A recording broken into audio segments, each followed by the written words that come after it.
thanking our new followers for joining us on Facebook as well as on our YouTube channel and for taking a stand for the future and the quality of life in Trinidad and Tobago. In addition to our work in labor relations and representation for workers, OWTU is committed to a national debate based on facts and realistic analysis. For example, is your standard of living improving? Yes or no? Do we have an equitable and just society? Yes or no? Today, I want to take some time to talk about the facts related to Petrotrin and what OWTU did in 2018. It's relevant now because of the issues surrounding the pension and medical plan and all of the matters that are coming before the industrial court this year. You see, we have many new followers who were not part of this conversation back then. We also have some people still trying to convince the country that somehow closing down Petrotrin was the right move, in spite of the mounting evidence that says otherwise, including the Prime Minister of this country.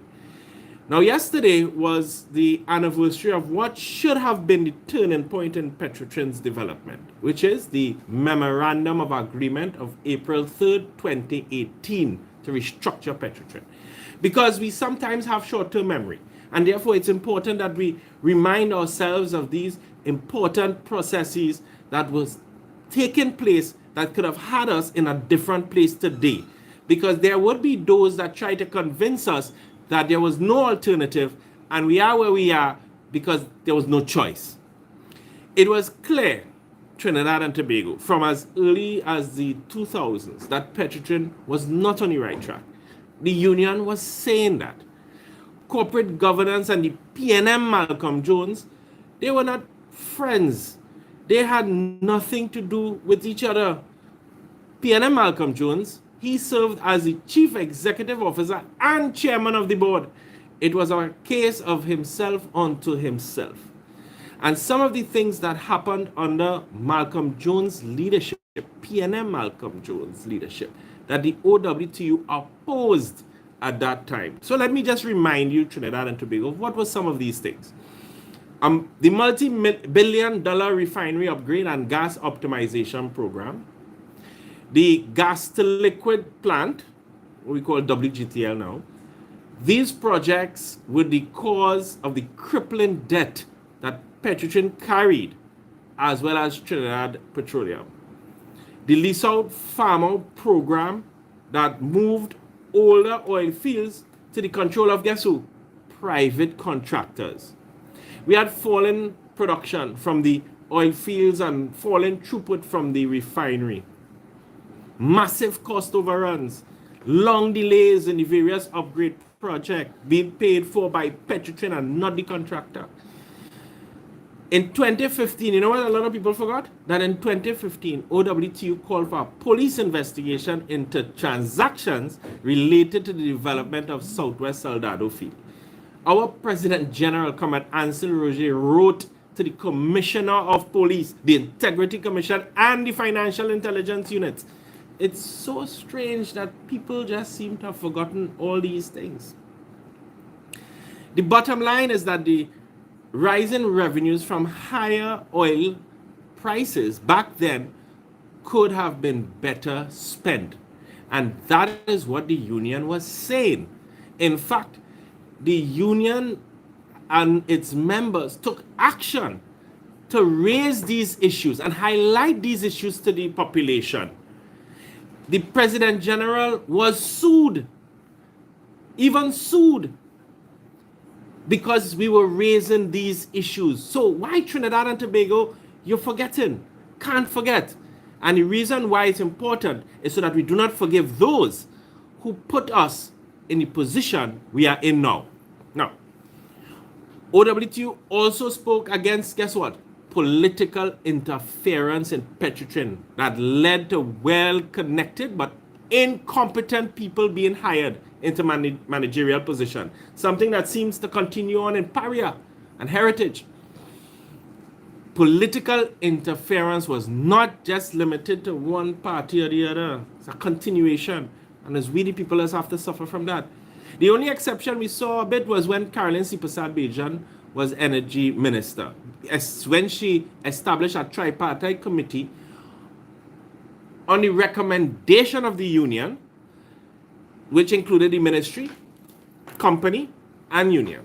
To do what? Guess what? To improve productivity. And you know what? We were able to identify simple ways to save money and increase production. And then that came to an end when she was removed as Minister of Energy. There were many other instances that we have been highlighting of mismanagement and corruption, like the Southwest Soldado issue, the expansion of the management that OWTU vigorously resisted. In the end, what we saw in the end was we saw that a radical change was needed. And understanding that a radical change was needed, the OWTU mobilized for the restructuring of Petrotrin. That is correct. You heard it very correct. The OWTU mobilized for the restructuring of Petrotrin. Some of you will say, but Ozzy, what happened to Not a Man Must Go? Which union wants restructuring? First of all, Not a Man Must Go was a different campaign from a different time, before the oil industry was nationalized. Secondly, as a union, we base our arguments and even our whole ideology on the fact that workers create value. In the case of Petrotrin, in 2017, we saw that workers' ability to produce was being obstructed by a bad management structure. We also saw that a large number of workers were about to age out, were about to retire from the company. So we saw that there were opportunities to generate revenue that were not being maximized, such as bunkering, for example. The payments on Petrotrin's loans were going to fall due in 2019 and 2021. Certain things had to be changed to prepare for a different future. Therefore, the workers mobilized. Point up here, Point Fortin, Santa Flora, Pinal, Barrackpore. They put pressure on the company to face up to the reality. Also in 2017, a cabinet-appointed committee was looking into the operations at Petrotrin. This was the Lashley Committee and included government representatives and industry experts, as well as Comrade Gregory Marchand and David Abdullah representing the union. There were a lot of things happening in 2017 that were clearing the way to reforming Petrotrin and putting it on a path to serve the people of Trinidad and Tobago. Also in 2017, remember, that is when the fake oil scandal broke. At the end of 2017, a new board of directors was appointed at Petrotrin. This board was made up of members of the Lashley Committee, except for the OWT representative, David Abdullah, who spoke about this just recently. So I will not rehash that now. On January 25th, 2018, the new board and OWTU met at Paramount Building to discuss, guess what? The OWTU's proposed structure for Petrotrin. A structure that was developed not by the union executive, but was actually developed through the input of the workers on the ground, through their officers. So it really was the workers' proposal for restructure of Petrotrin. The leadership of the union presented this proposed structure. The new board had no plan. You hear me? This is in January of 2018. They had no plan of their own, and they accepted the OWTU's plan. OWTU's proposal was creating a new structure with 4 divisions. Not 4 separate companies, 4 divisions. So you had Trinma Operations as one division, Land North and East, land production, refining and marketing, medical services. On March 2nd, 2018, the union held a mass meeting of Petrotrin workers to update the members on the progress of the restructuring meetings.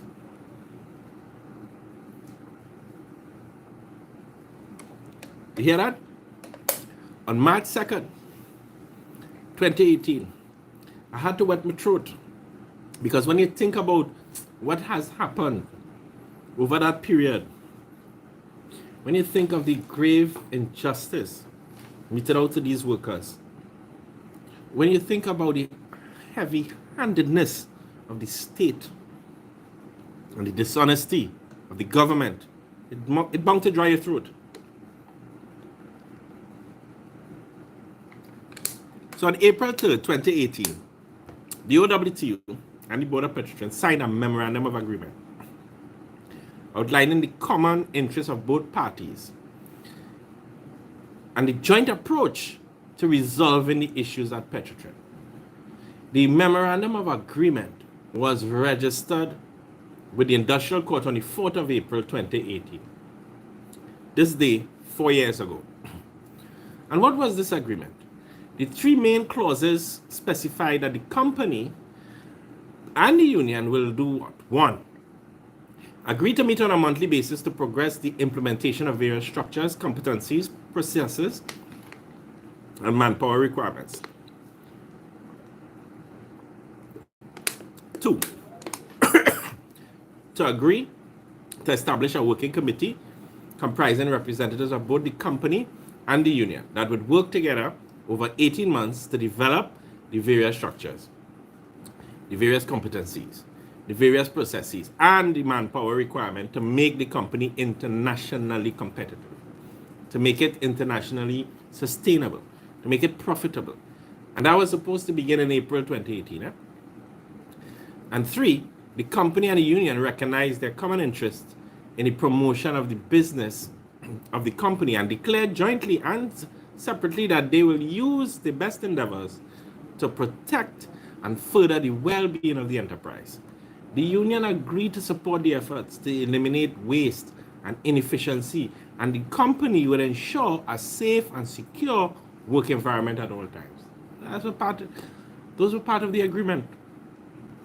That famous MoA, 3rd of April 2018, registered in the Industrial Court on the 4th of April. All of this, was in April 2018. So easy sometimes that we forget. But here's what happened. Sound good? Agreement between the union and the board. Signed. Registered. Time to roll up sleeve and get to work. Guess what? The OWTU never heard back from the board on their committee representatives. You hear me? Now, how is that even possible? That you had an agreement that the union and the company will have representatives on a committee to work out the details of the agreement. Implementation.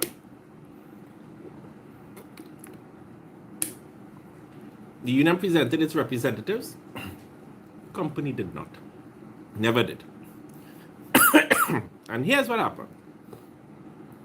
The Prime Minister started saying he having problems with finding a president for Petrotrin. See where his priority went?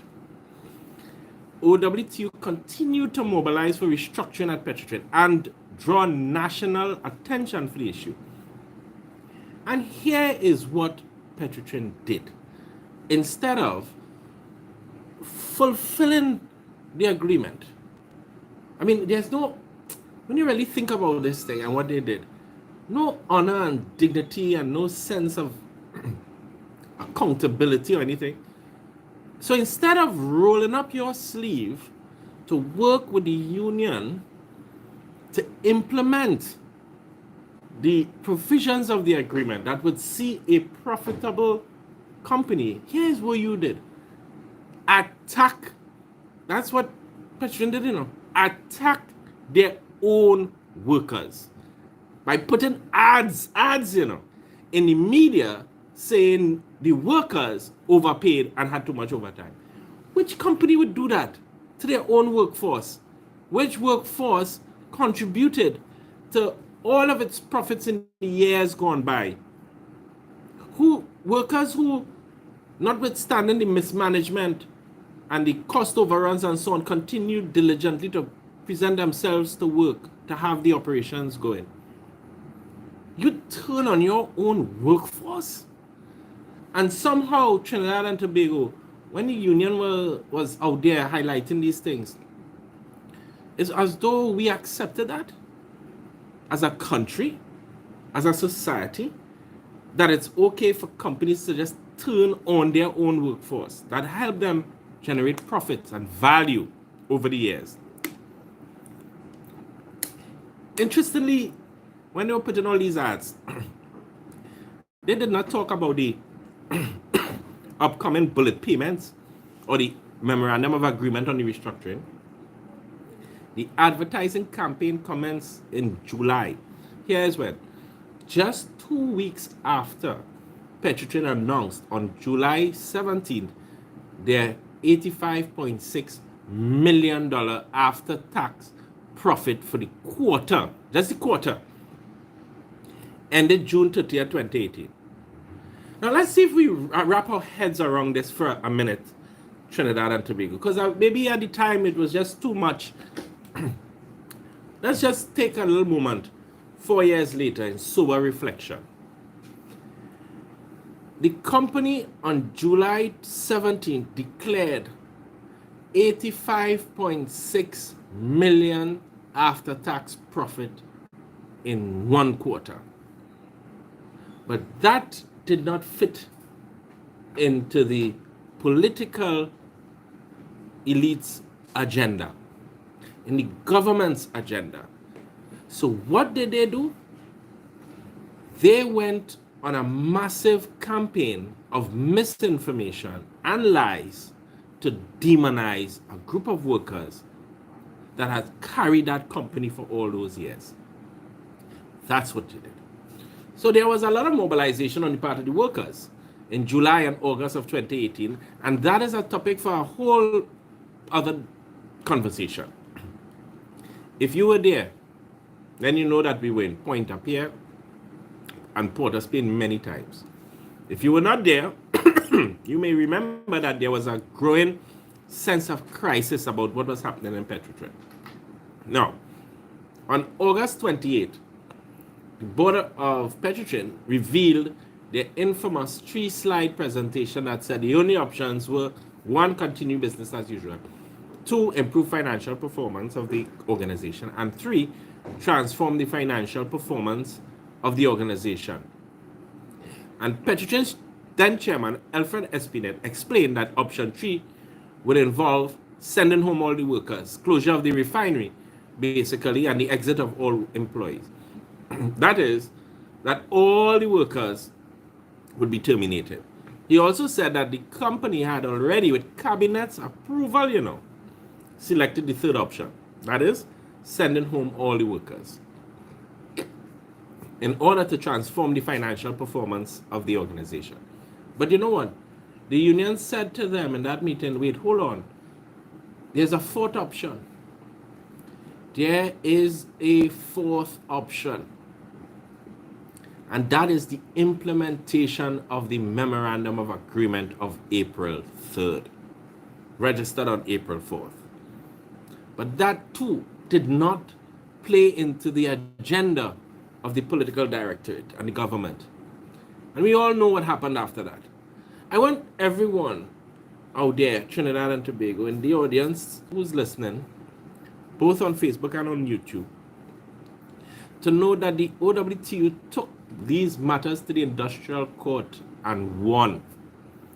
And if you don't believe me, you ask the new Attorney General, Reginald Amor, who was representing the company back then, why in the middle of a hearing, in the middle of the hearing at the industrial court, he, behind the backs of the judges in the industrial court, went and filed for an application for leave for judicial review. That is what he did in the middle of the hearing, you know. So he went behind the backs of the industrial court to file an application for leave for judicial review of the decision of the industrial court to register this April 3rd memorandum of agreement. And of course, the High Court dismissed that immediately. Leave was not granted. And Petrotrin had to pay OWTU's cost. Let us also note some of the other consequences of not upholding the April 3rd, 2018 memorandum of agreement to restructure Petrotrin. In 2018, the government owed Petrotrin $1.5 billion in fuel subsidies. Yeah. The government owed Petrotrin $1.5 billion in fuel subsidies. The Petrotrin refinery simply had to carry the cost of the subsidy. Now, we don't have a refinery to produce fuels, or guess what? Or pay for the subsidies. So now you and I have to pay. In 2018, Petrotrin owed $850 million US due in 2019 and $250 million US due in 2022. Those loans have been refinanced now by Trinidad Petroleum Holdings. And here's what happened. They refinanced the loans. Those loans were guaranteed by the government, and then Trinidad Petroleum Holdings was downgraded for this debt in 2022. Yeah. When the Prime Minister says, and I really want Trinidad and Tobago to, pay careful attention to these last few minutes as I wrap up this special take a stand.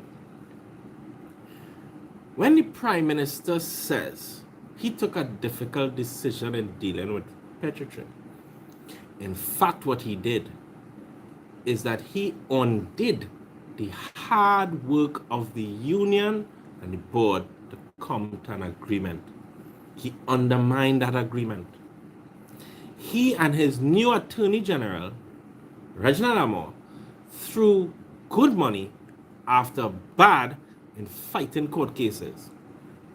What Keith Rowley did was destroy the foundation of Trinidad and Tobago's economy, and he has nothing to replace it with. Hear that? That's what he did. He destroyed the foundation of Trinidad and Tobago's economy.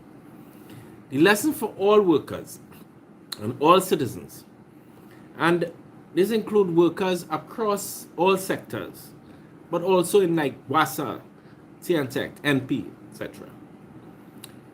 But I want all citizens to pay attention that we must always keep up the pressure on politicians, because if we don't, they will continue to mismanage our country and our economy. And when they do that, we are the ones to pay. We must stay informed, mobilize to protect our interests. We must always count up the cost of deindustrialization and privatization, which inevitably leads to the closing down of all our productive economic activity. Why we have to do that, and why we have to stay mobilized, and why we must continue to put pressure on them, because in the end, Trinidad and Tobago, we, ordinary working people, are the ones who are made to pay the price. And I say, it is time they pay the price. Thank you very much for this installment of Take a Stand for Trinidad and Tobago.